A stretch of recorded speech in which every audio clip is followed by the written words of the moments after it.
I'm going to tell you a story about the research that a large group of people, me included, did with the disappearance of seagrasses in the bay. Um, and this story starts, at least historically, back in the 1960s when some people from DNR noticed some changes in the seagrass communities in the bay. In the late 1970s, we got involved, and one of the most interesting parts of this whole mystery was that there were about 8 different ideas about what was causing the seagrass decline. And these ideas came from all over the place. And so one of them was, this is part of a natural cycle. We should do nothing. The seagrasses will come back. Another one was that the chlorine that was used in power plants and sewage treatment plants were killing off the seagrasses. A third one was that there were an unusual number of stingrays in the bay. And you know, they flap on the bottom when they try to feed, and that they were flapping the seagrasses into oblivion. There was another one that was a real important one, and that was that agricultural herbicides were killing the bay grasses. They use herbicides to kill weeds, so these herbicides might be killing bay grasses. And a final one, there were some other ones. That waterfowl were eating the seagrasses down. And a final one was that there was so much nitrogen and phosphorus coming into the bay that somehow this enrichment of the bay with nitrogen and phosphorus was having an adverse impact on the seagrass community. So there were groups of people at Virginia Institute of Marine Sciences and here at the University of Maryland, and we set about trying to test these ideas and discover what were the likely causes of the seagrass decline.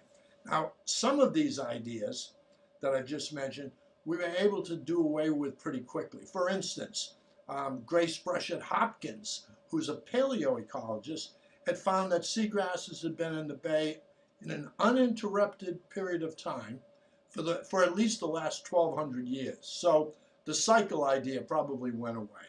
Some of the other ideas, like the sewage treatment plant business with chlorine, that went away because some of the biggest residual beds were near some of these discharges. We did a whole lot of testing.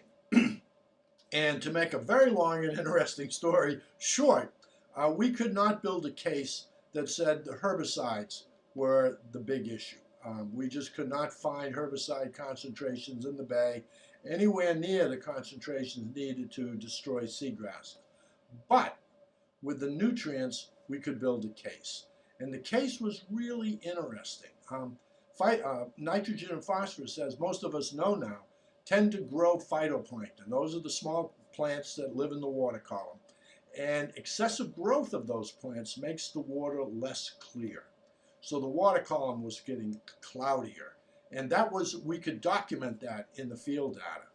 Secondly, this nitrogen and phosphorus in the water, when it's there in excessive amounts, tends to promote the growth of very small plants that grow on the leaves of seagrasses. And we call them epiphytes.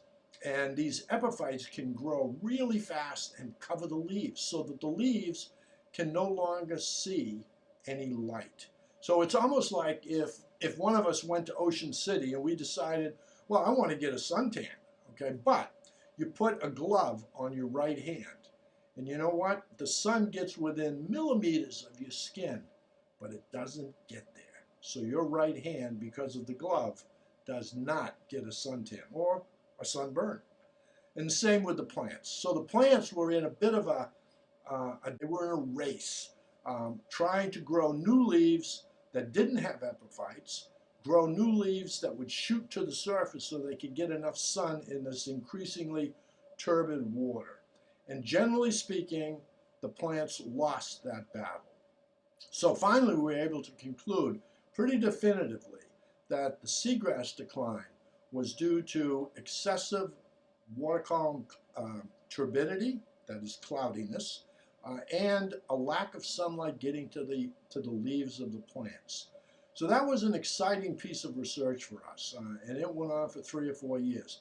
We used a lot of different approaches, from everything from having pieces of leaves in little bottles, which were very controllable, but not very realistic, to having 1/8 acre ponds, which were exposed to real wind and real sun, that had all kinds of normal plants and animals in them. And all of these kinds of studies pointed the finger at excessive nitrogen and phosphorus as the reason for the seagrass decline. That was a really cool piece of work. And now, late in my career, one of the things that I'm so happy about is that the seagrasses are coming back. Nutrient loads are going down. They're not dropping like shots, but they are trending down. And the seagrasses are responding. So in 1984, there was about 3,700,000 acres of seagrass in the bay. And in 2016, it was almost 100,000 acres. So this is a really good news story, and it really, the threat of nutrient enrichment, decreasing nutrient loads, and seagrass reemergence is seemingly coming true.